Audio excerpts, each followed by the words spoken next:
Welcome to Wool Shift Dust. I'm Elysia, and I'm here with Luke. Hi, Luke. Hi, Elysia. How you doing? Good.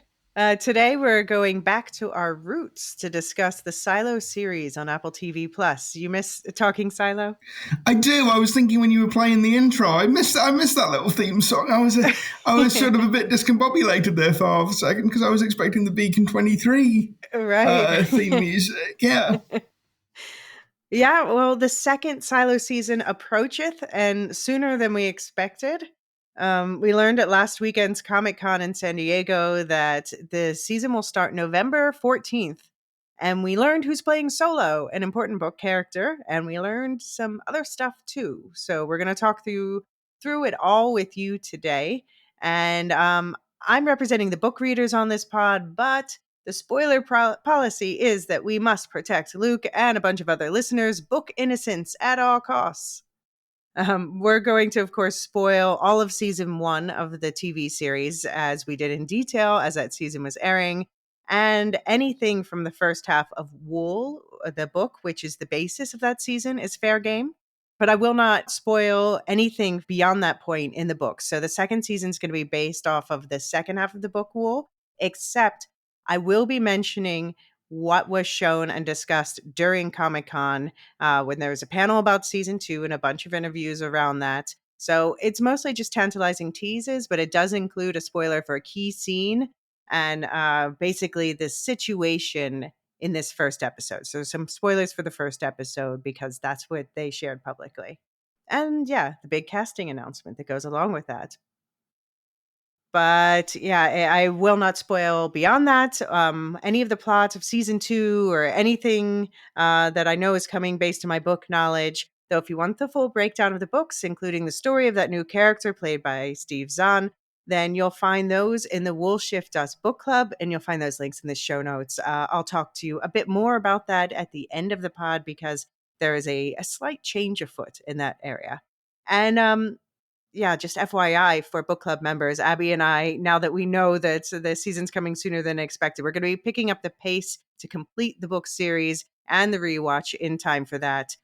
So I'll talk about that at the end. Honestly, will Apple TV not think of the podcasters? Will somebody please think of the podcasters?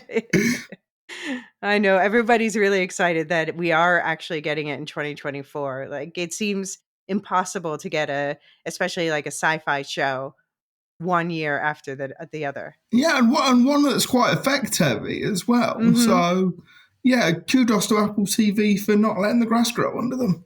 Especially given they paused for a while, I think for like 5 months because of the writer's strike. Yeah, I mean, hopefully that means that all the VFX people, have had the time they need and haven't been, because you hear all these horror stories, particularly out of a few Marvel films, of like the VFX people being like held to really unreasonable schedules. So hopefully that hasn't happened. Yeah, I hope not. Because also, well, we've already seen there is a strike happening with some of the voice actors for video games. And there are other contracts coming up this year, including VFX artists. So, yeah, they've obviously got good cause to want better conditions. We'll see what happens. But hopefully that hasn't happened with Silo. I don't think it will. Graham Yost and Hugh Howey seem like reasonable people. Right. Yeah, I mean, I guess, I don't know how much oversight Graham Yost has on it, but hopefully he seems like someone who would be considerate of that. But yeah, the panel took place on Saturday, July 27th in Ballroom 20, which is a good showing. I think that's like the second biggest room there. Luke and I did not get to go. We are in Europe. We are very far from San Diego. One day. One day. Yeah. But a lot of the cast was there. So on the panel, we had Rebecca Ferguson, who plays Juliet, Common, who plays Sims, Graham Yost, the showrunner, Hugh Howey, the author, and surprise, Steve Zahn, who is there as a character named Solo. And we'll talk a bit more about who Solo is in a little bit. But of course, the rest of the Silo cast that isn't dead, whose characters aren't dead yet, will be returning as well. I gotta say, like, I thought before we get to what was discussed in the panel, I got to talk a little bit about some of the stylistic choices that were made because Hugh Howey very bravely, I think, in the context of a convention, is walking around in open-toed sandals. So Yeah. that is an invitation to foot jam right there, Hugh. And Common is wandering around in what did look suspiciously like his pajamas. Common was Well, very he was very comfortable. yeah, I think Rebecca Ferguson called attention to Hugh Howey's footwear in one of the interviews. But then I was noticing that there are, like, for instance, during the Fantastic Four panel, um, what's her face? Oh man, I'm suddenly blanking on her Vanessa name. Kirby. Yeah, Vanessa Kirby. She was wearing high heels, but open-toed high heels. I was like, well, I guess that's the same thing, just fancier. Yeah, it's not a good choice for a No, but I convention. was thinking I would wear closed-toed shoes. But of course, I don't think they're out there like mingling with Yeah, everybody, especially not Vanessa Kirby. yeah, but yeah, Common looked like he was wearing his pajamas. He looked very comfortable. Good for him. And he dropped a freestyle rap during the He panel. did. He did. Anyone who's curious, that I think Apple actually clipped that and put that out on their own YouTube channel. Yeah. So yeah, so the big news was, and they got Rebecca Ferguson to announce it, which was cute. She was very excited about it. She was like, "Oh yeah, I have an announcement. Season 2 will begin airing November 15th. So it's going to be they're only going to do one episode drop to begin with. So none of this like double episode drop. And Ah. then at least as far as we understand now, and it's going to be one episode per week for 10 weeks through January. So we are planning to do weekly coverage like last season. We'll see how we'll handle the week over Christmas. We'll talk about that when we get closer. And of course, we'll be back to talk more trailers and all the promotional stuff as the season is gearing up. I think, yeah, you'll probably hear from us again, maybe second half of September. That might be when they start dropping more marketing stuff. We'll see. So, Luke, we read and watched a bunch of interviews this week. What about what you've heard now has you most excited? I think the new character Solo, because that means we're meeting new people as we go into different silos. We're meeting new characters, and it's a chance to expand the universe. I was pleasantly surprised that Ian Glenn, Daddy Doctor Nichols, is Mhm. back for season 2. I wasn't sure we'd be seeing that character again for a But while. he didn't die. He Why? didn't he didn't die, but like I wasn't sure where his story was going. So I think that will be cool to see Daddy Doctor Nichols again. I think Rebecca Ferguson said something really interesting in the panel, which is she's talking about Jules and how Jules thinks, and she's explaining that Jules is an engineer. She's a very logical person. You Hmm. sort of very problem solving person, and that season 2 is going to require her to be more empathetic, to do the thing that Jules is not very good at, which is to relate to people. Hmm. So I thought that was interesting. Also, I love Rebecca Ferguson whenever you get her on these things, because you could see like Hugh Howey and Graham Yost take a slight intake of breath whenever like Rebecca Ferguson is answering a question, because Rebecca Ferguson has no filter. She will give away plot spoilers galore. So it's like you could just see Graham Yost in particular just Yeah, I think Graham Yost minds a lot more. I think. yeah. Yeah. Yeah, so we do know that the second season is based on the second half of the first book, Wool, as I said. I do think that it seems like there's a good chance they work in some shift stuff, like elements of Solo's backstory. But Hugh Howey keeps saying that almost all of the Shift stuff is being held for season 3. Although, yeah, so Shift, the book, it's what, yeah, we've been breaking it down in the book club recently. The third episode, the third and final part just came out. But it is basically divided between the origin story of like this whole system, what's going on with, because now we know after the season 1 finale that there are a bunch of silos. So you find out how the world became the way it is, and then there's also it's intercut with things from the history of both. And now we can say they announced it during Comic Con. Silo 18 is the silo where we spent the first season. That's Jules' silo, and also the history of the silo where we find Solo, the silo next door, and I think it's safe now to point out, uh, regular listeners might remember Sam, who's sadly no longer with us, but Sam's Twitter name was at Silo17 Squad. Ah, ah, okay. And Sam's favorite character was Solo. It's going to be such a shame that she's not here to They. see series 2. But yeah, I mean, I think we'd obviously we know at the end of season 1 that we'd seen multiple silos, and I think it was sort of heavily implied that something had gone wrong with at least some of these other silos. What I'm going to find really interesting is the extent to which these silos are self-contained worlds, or are they actually part of a network interconnected with each other? So do they share things like oxygen, water? Do they have like a central sort, are they tapping into geothermal energy together? To what extent are they silos, and to what extent are they Network. are they hubs in a network? I just to set expectations, I will say a lot of there's going to be you will get some answers in this season, but a lot of those things about the bigger world of what exactly is going on will be season 3 things, because those are second book things. Ah, But there's satisfying mysteries and answers, and like we got in the first half. okay. Yeah, and you're definitely going to see yeah, they tell you. They told you at Comic-Con. Jules, she does not die as soon as the second season opens. She finds her way inside another silo, and you get to find out the story of that silo.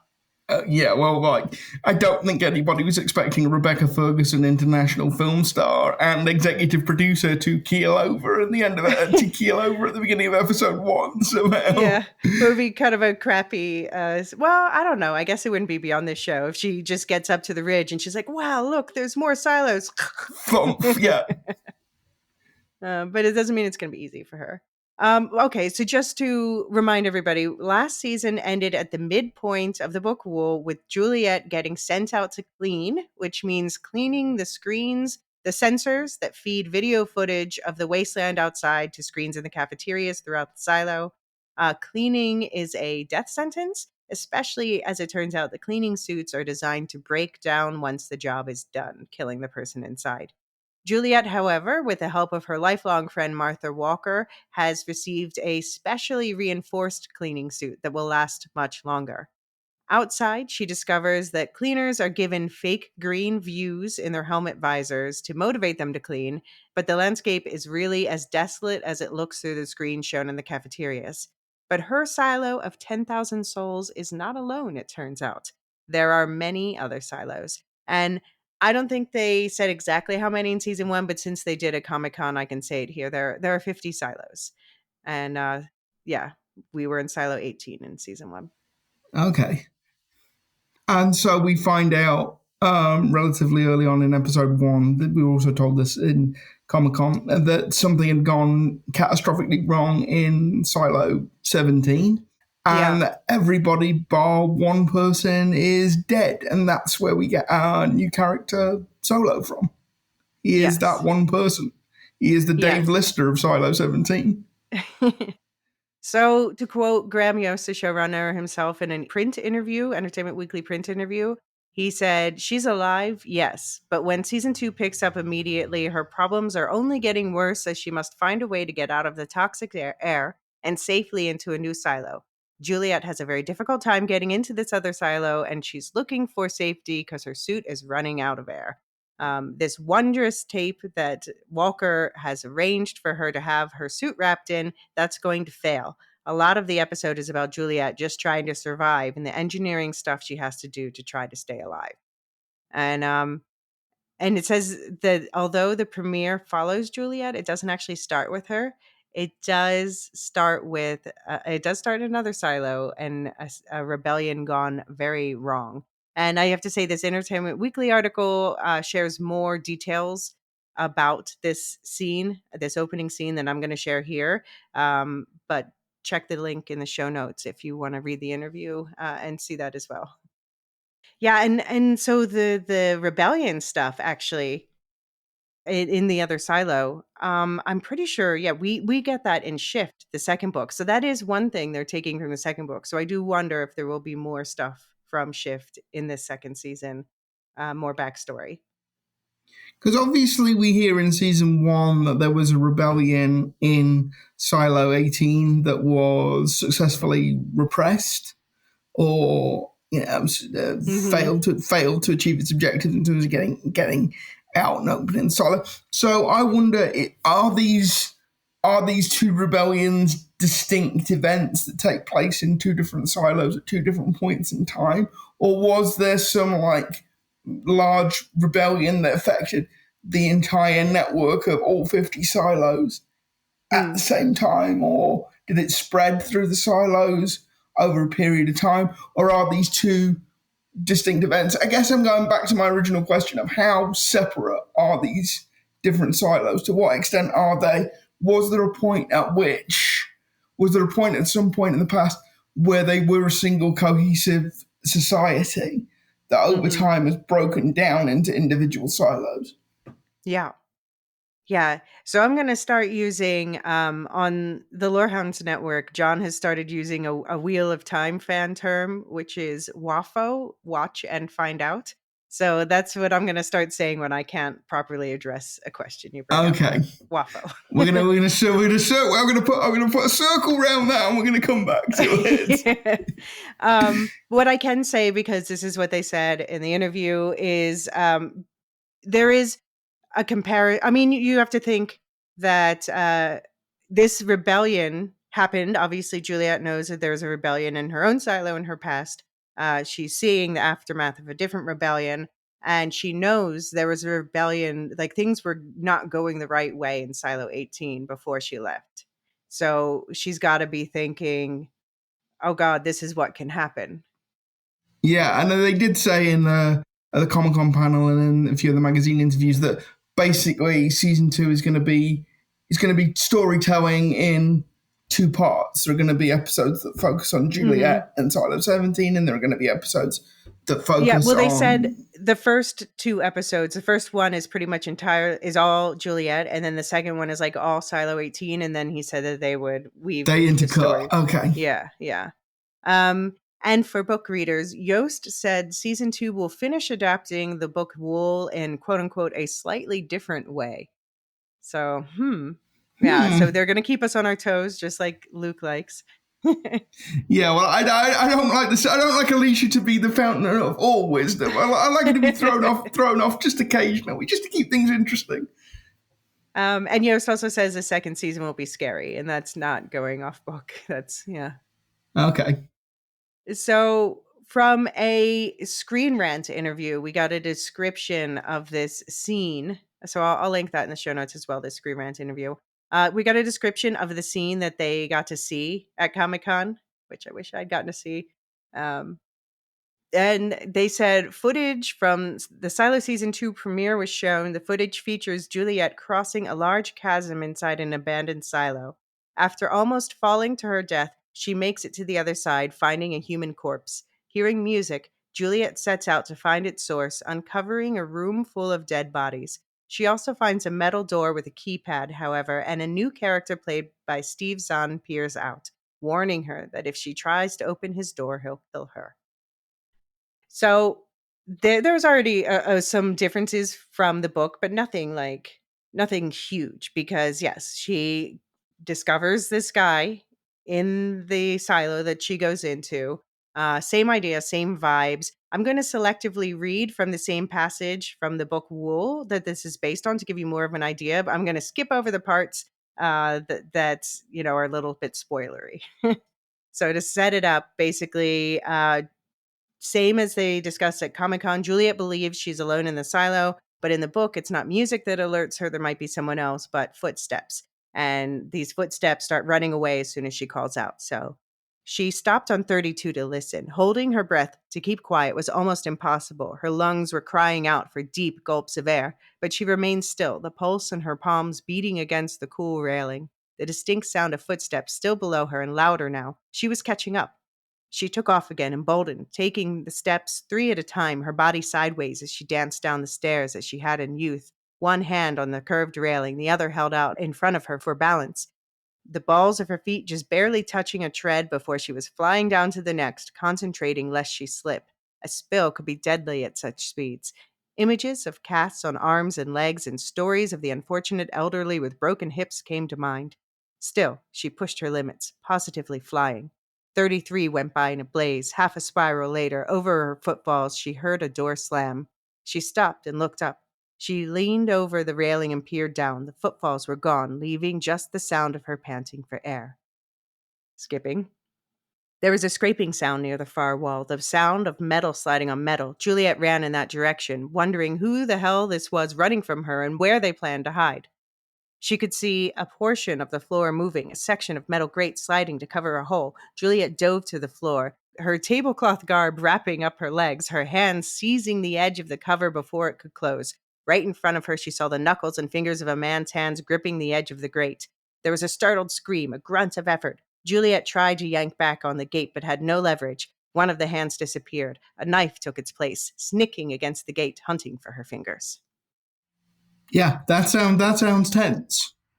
That sounds really tense, but also kind of fun. Like I want to do that on a curling flight of stairs. Now that Yeah. sounded like it was fun. Yeah, somebody asked Rebecca Ferguson and Steve Zahn, is Solo a threat to Juliet or a helper to Juliet? And they both answered yes. Yeah, that's your typical Comic Con panel answer. That is. Yeah. Zahn called his character a middle-aged man with the mentality of a 10-year-old. And I'll just say that does not mean he has a limited IQ or anything. I'll let the show explain the rest. But also, if you were to sort of set that as we need somebody who's a middle-aged man with the mentality of a 10-year-old, who do we get to play that? Steve Zahn is Yeah, perfect. I'm going to say that must have been like a 10-minute conversation. Like, why did I not think of this before, to be honest? Yeah. Yeah. We also heard said at the panel, Juliet is the first of any of the silos to walk over the hill like that, which causes chaos back in Silo 18. And yeah, we do have to worry about that rebellion that was brewing. Hammond said that Sim's job just got a lot harder. Yeah, I think Sims and Bernard may be the two most interesting characters in season 2. I mean, they kind of were in season 1, but Yeah. The rubber is about to hit the road from their point of view.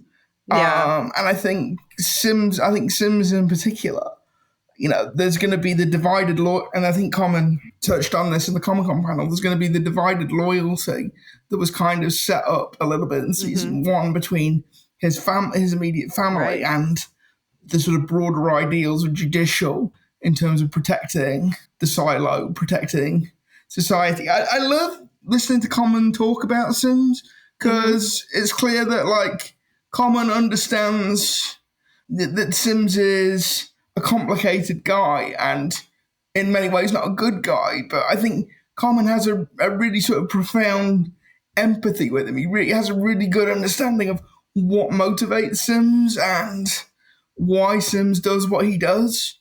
Yeah. And I think he some actors are very good at portraying that kind of thing on screen, but not good at explaining it and talking about it in an interview context. Common is really good at that. Yeah, no, I agree.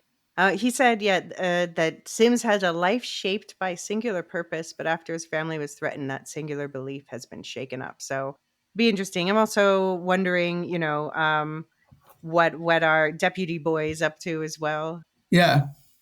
Yeah, I'm excited to see the whole gang, and if how many minor characters might make a comeback. Like, I'm wondering if Glory is going to come back up with the whole Flamekeepers thing. Yeah. I'm hoping for more of that. On that note, let's take a quick break. And when we come back, we'll tell you a bit more about Comic Con. See you in just a minute.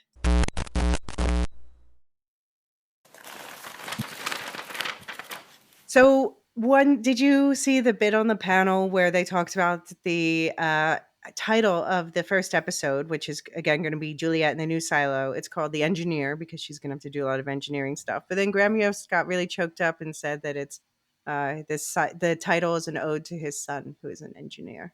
Oh, yeah, I did see that, and that's Yeah. oh, yeah.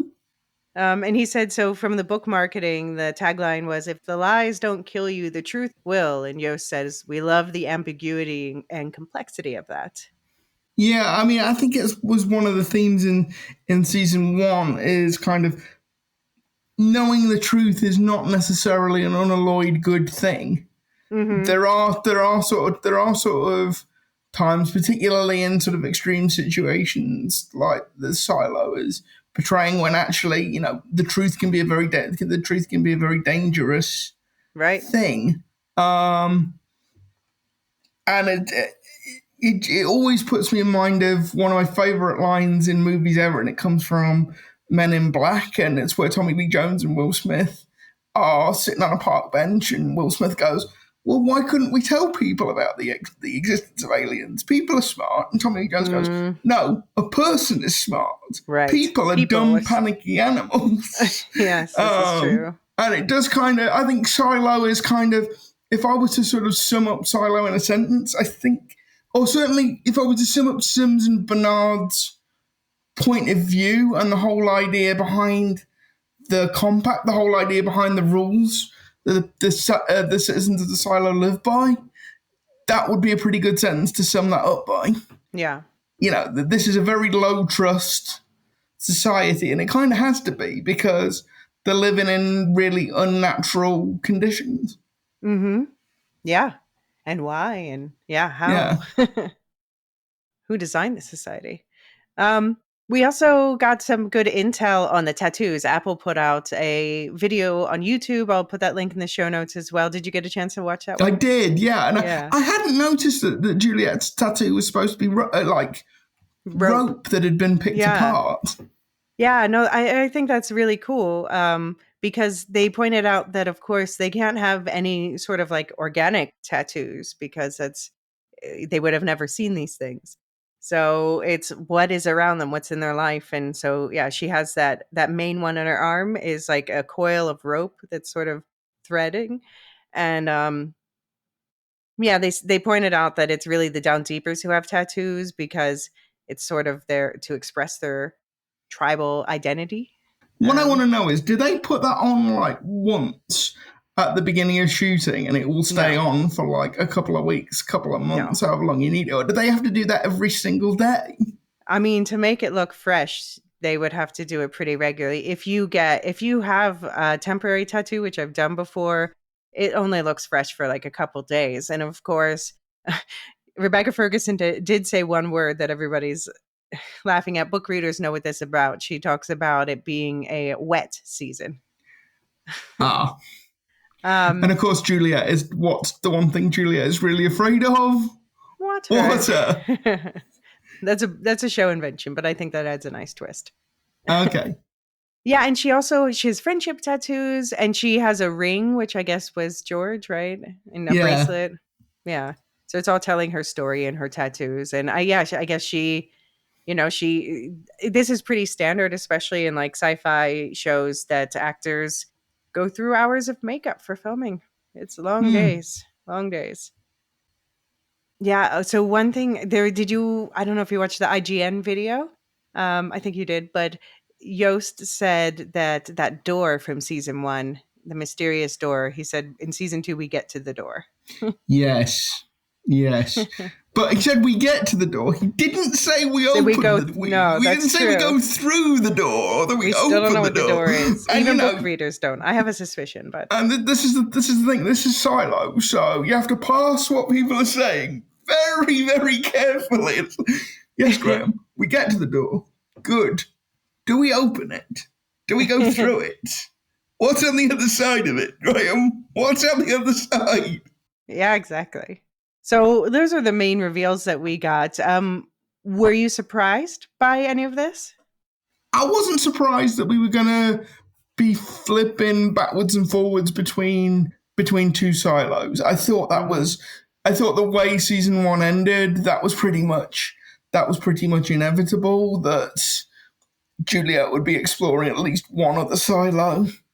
So that didn't surprise me. I'm not surprised by the incipient rebellion in Silo 18 because that was Right. kind of already on the cards by the time season one. The biggest surprise is Solo and the fact that in Silo 17 there's only one person there.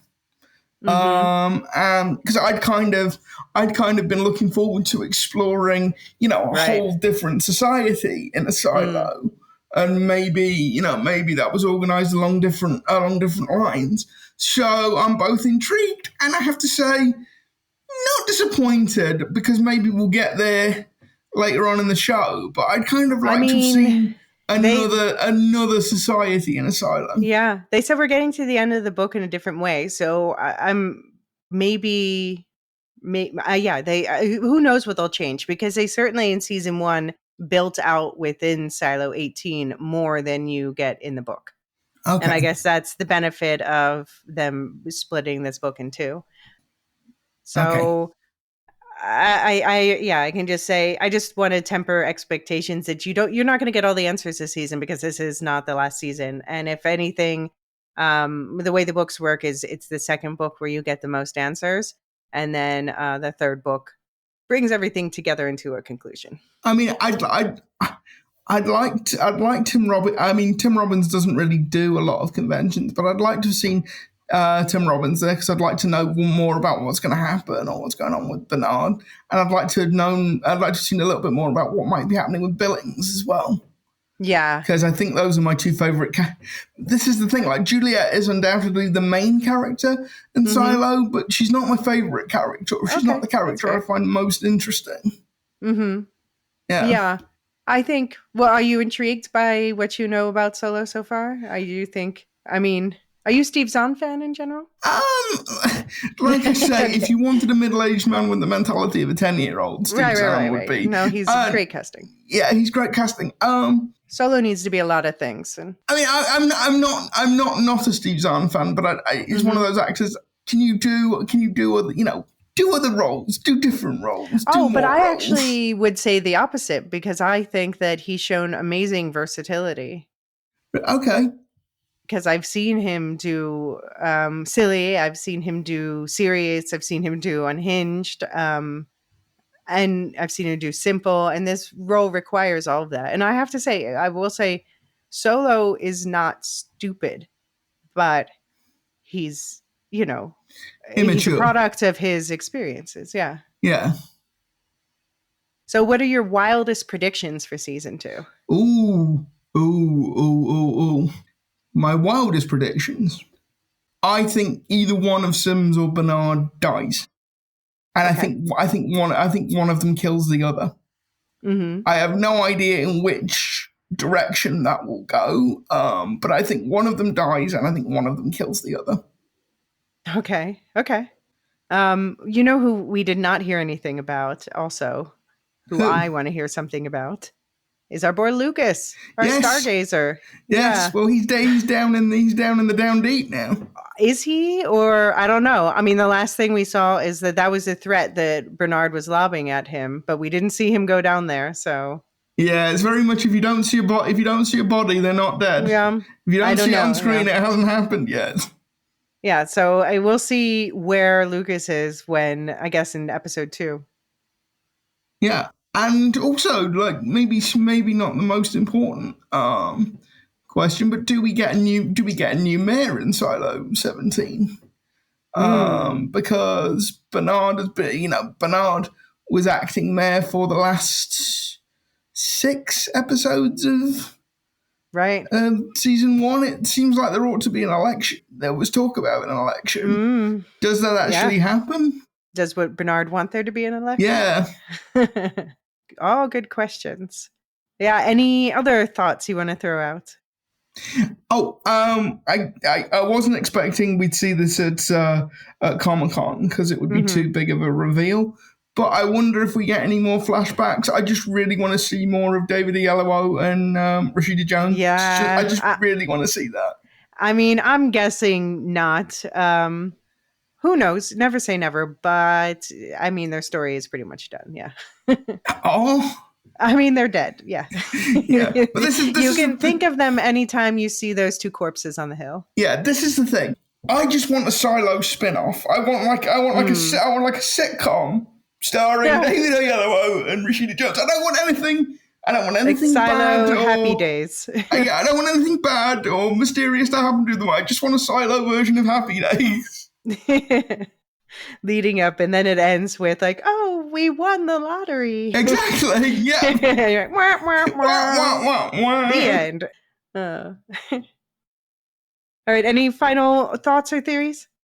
Just that I'm really looking forward to it now. Like I Yeah. hadn't, there's obviously, with all the Hot Law Summer stuff Right. going on, I hadn't really given Silo much thought up until now. And now it's like I'm gonna have to rewatch season 1 now. Yeah. It's like, yeah, I'm really looking forward to it. It was a very pleasant surprise that it starts in 2024 because I don't think anybody saw that coming. No, yeah, I was definitely thinking like start of 2025. So it threw off my planning. I was like, Yes, told you, I was yeah. like, mild panic on my end, but no. Yeah. Before the podcast started, listeners, we did kind of have to do a quick reshuffle of our immediate plans for recording. Okay, so let's talk about our immediate plans. So first of all, a little news on the book club side. So Abby and I are aiming to release Dust, or at least the first half, in the end of August. And then you can expect 2 episodes per month in the book club, September through November, to wrap up the last book, the 3 extra short stories, and talk book Easter eggs and book-based speculation with a rewatch of the first season. So all the things that I can't discuss in this pod to protect the innocent Lucan listeners' ears. And yeah, I want to shout out a thank you to our newest Silas and welcome to the Silo, Soph YB. Soph wrote in, I am loving your pod. It's been a helpful distraction from the very real threats to democracy. I'm in Canterbury, UK, but the world is watching the US with our breath held right now. Yeah, this is a show that does play into these themes. So I was so sad to hear about Sam. I really loved their analysis of Wool and their soft spot for the Stargazer. Thank you for continuing with the story at what must be in a difficult time. Can't wait to hear your take on the Silo Season 2 discussion, attaching the anniversary card I just made my husband with a nerd emoji. And I sent you the picture of the card. Yes, you did. Yeah. It's super impressive. It's a drawing of the Pez dispenser with the ducky on top. And it says, yeah, a 8 years, relic status pending. A very talented. Sophie B is clearly an artist. Yeah, it was really precise. well drawn. Yeah. Yeah. I am listening to Shift on Audible. I have small children and I have to swap between hard copies and audio to get through a book these days. And the narrator puts on a whiny, annoying voice for all the women and Lucas. I'm so outraged. Keep up the amazing work. So I heard that there are 2 versions on Audible and one is more highly rated than the other. I don't know which one Soph is listening to. But yeah, I would urge people who want to do the audio version to look up the 2 versions and see which is available. I don't know. I'm not on Audible. I don't really know what's there. And Soph says to keep up the amazing work. Thank you so much. Thank you so much, Soph. That's very sweet of you.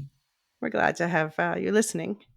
I do want to announce an upcoming change with the Patreon versus I've set up a Supercast feed for the book club, and Supercast is basically, it's like Patreon, but it's specifically designed for podcasters, and it just works a lot better for us with in terms of like the back end and the fees they take, but also in terms of allowing me to do things like, so I can create a playlist that is just Silo stuff and another one that's just Dune stuff, like and offer a season pass for people who are interested in only one and not the other, things like that.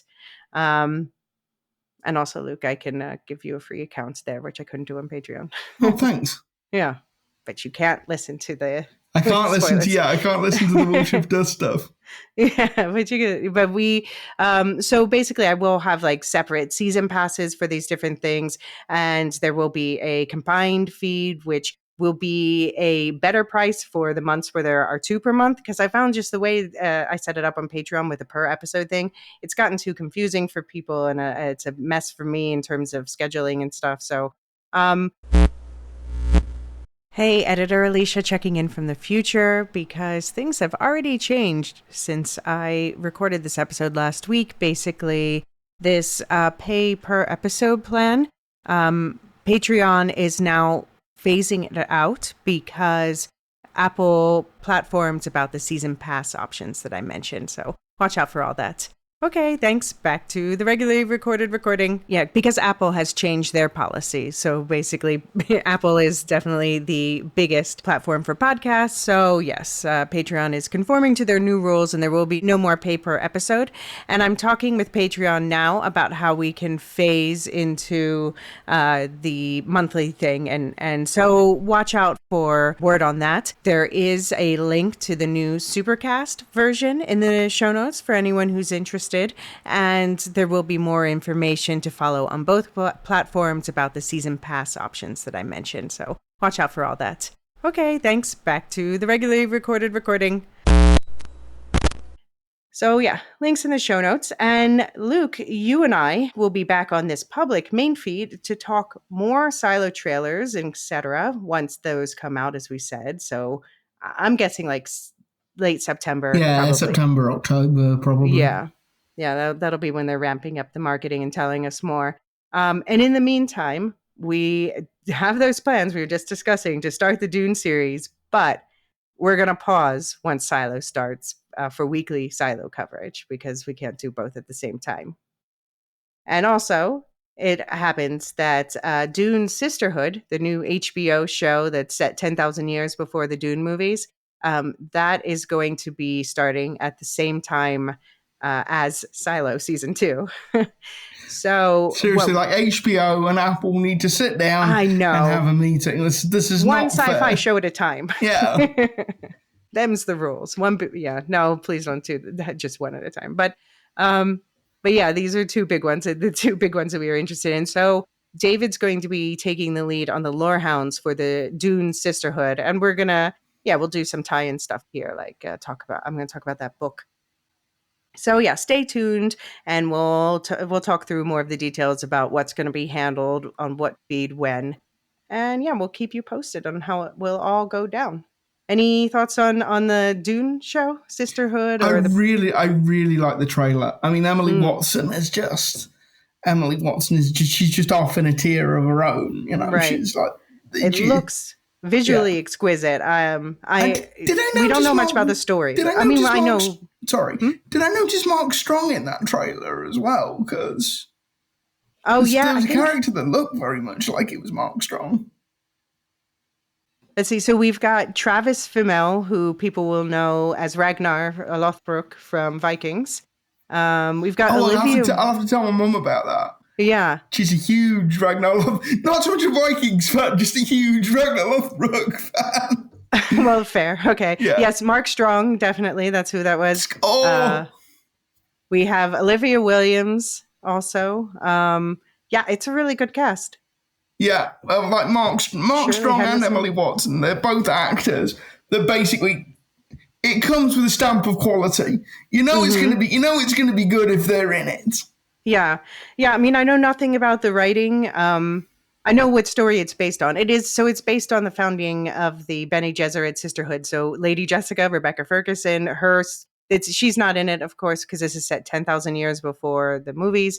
But her sisterhood, this is about how it got started and how they started with the whole, the propaganda that they send out into the galaxy to pave the way for the eventual Lisan al-Gaib, which is the Missionaria Protectiva, which is just it's just a nice. They're just two nice words to say. Yeah, no, it is. It's beautiful. Yeah, and we're going to talk you through all of that soon. I promise. First priority is I'm going to finish up the Dust book because he's putting together these book podcasts. It's a lot, so I'm going to do the Dust one, and then we're going to do Dune in 3 parts. Well, actually 4, because after we do the 3 parts of the book Dune, we're going to do the rankings that everyone sent in of the best scenes from the book or the most memorable scenes from the book. Yeah. Any more thoughts? No, I think that's it from me. All right. Well, we'll be back with all of this stuff. So yeah, subscribe wherever you're listening and you'll get notified when the new episodes come out for both Silo and Dune. And until then, Watch out for the loner with the knife.